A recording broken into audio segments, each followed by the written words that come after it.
everyone, this is Noah from 9 to 5 Cameras. In this video we've taken a quick look at the best budget smartphone camera available today. Price information and links to all products mentioned in the video are available in the description. If you have other products you would like us to review, please tell us in the comments or visit 9to5cameras.com. Without further ado, let's jump right into it.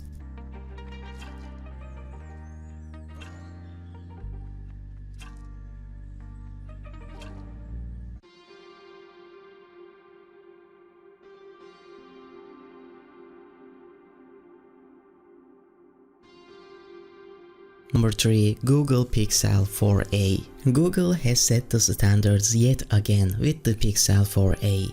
This phone succeeds and surpasses the Pixel 3a with better performance, an amazing camera performance and an even lower price point. It might very well be the very best budget camera phone around. The 12.2 megapixel camera is the same Sony IMX363 sensor you find in the Pixel 4. What really takes this otherwise mundane camera specs to the next level is Google's software enhancements. Their level of computational photography is on another level.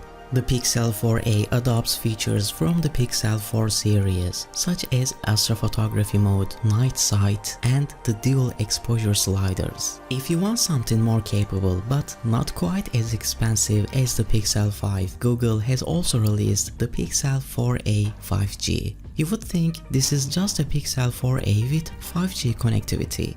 But the Google Pixel 4a 5G is actually a better phone in many ways. On the camera department, it has two camera setup you find on the Pixel 5. This makes it a much better camera option while staying below, albeit very close to our $500 limit.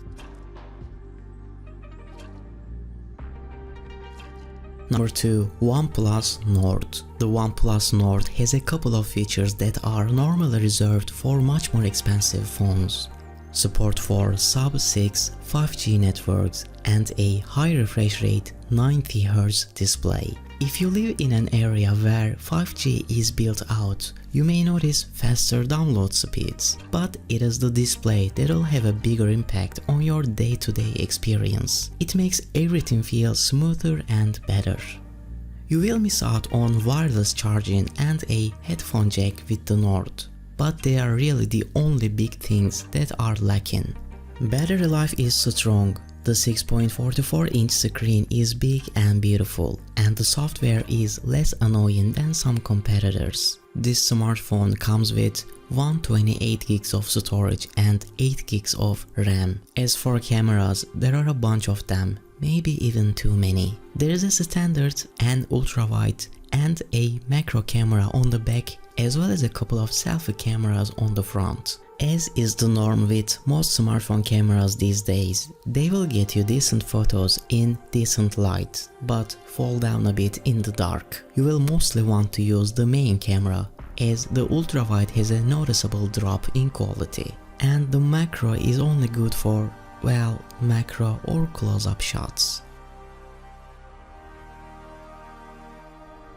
Number 1. iPhone SE. The phone that strikes the right balance of camera, build quality, speed, battery life, software, and longevity for most people is the Apple iPhone SE 2020. Even though it is almost a year old now, it should still give you an excellent return on your investment. The iPhone SE follows a very tried and true formula. It has the same body and 4.7-inch LCD screen that Apple has been using since the iPhone 6, that puts display on the smaller end of screen sizes today, and also means the phone's bezels are bigger than anything else sold on the market.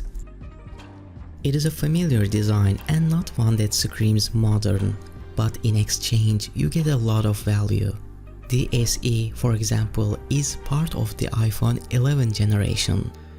So its A13 Bionic processor is a year behind the latest and greatest. However, it is still one of the fastest processors you can get on any phone, but especially one in this price bracket. Normally, speed isn't something we prioritize on phones at this price point, but it is nice to have. Why that processor really matters though is overall longevity. Apple consistently supports its phones for 4 or more years with software updates. So Apple's choice of a fast processor means in a few years, the iPhone SE will still feel snappy and still be supported with iOS updates.